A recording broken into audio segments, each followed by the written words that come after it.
to avoid the biggest loser effect. The New York Times recently published an article that showed that many contestants not only get the weight back from after leaving that show, but some of them are even heavier than they were when they started the show. Now, science has followed certain contestants from season 8 over 6 years after they finished The Biggest Loser to figure out why they're putting on the weight back, despite all their efforts at eating, exercising, and living healthy. Well, apparently it's the metabolism. The metabolism is still slow. It's still that of an overweight person. So in order to really avoid this effect, here are my 4 recommendations to make sure that your metabolism keeps up with your new body. Tip number 1, lose weight more slowly. Scientists aren't sure why our metabolism doesn't keep up with our new body, but there is some sort of disconnect between our brain and our body.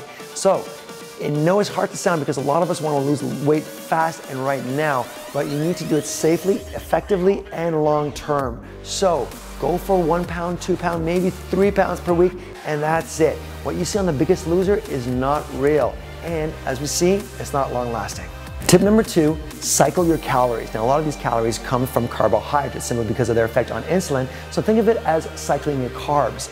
Think of more calories and more carbs on days that are particularly active, your workout day, and have less calories and less carbs on rest days. And that's going to ensure that you're not always thinking of having low calories and low carbs all the time. Number 3, rethink your goals. If you have the body of Danny DeVito, it's pretty unrealistic if your goal is to look like Arnold Schwarzenegger. Remember that your ideal weight is not the same as the ideal weight that you'd like to be. Losing just a few pounds can significantly reduce your risk of developing obesity-related chronic disorders. So the most important thing is to be healthy and optimize your genetic potential.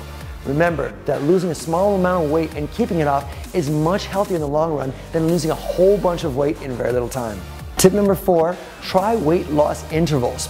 Now, constantly thinking about losing weight is not healthy in the long run. So try this. For 1 week, try losing weight. And if you lose 5 pounds, try to the second week just to maintain that 5-pound weight loss. The following week after that, try to lose a little bit more weight at a time. This is going to save you physically, mentally, and psychologically, and probably emotionally.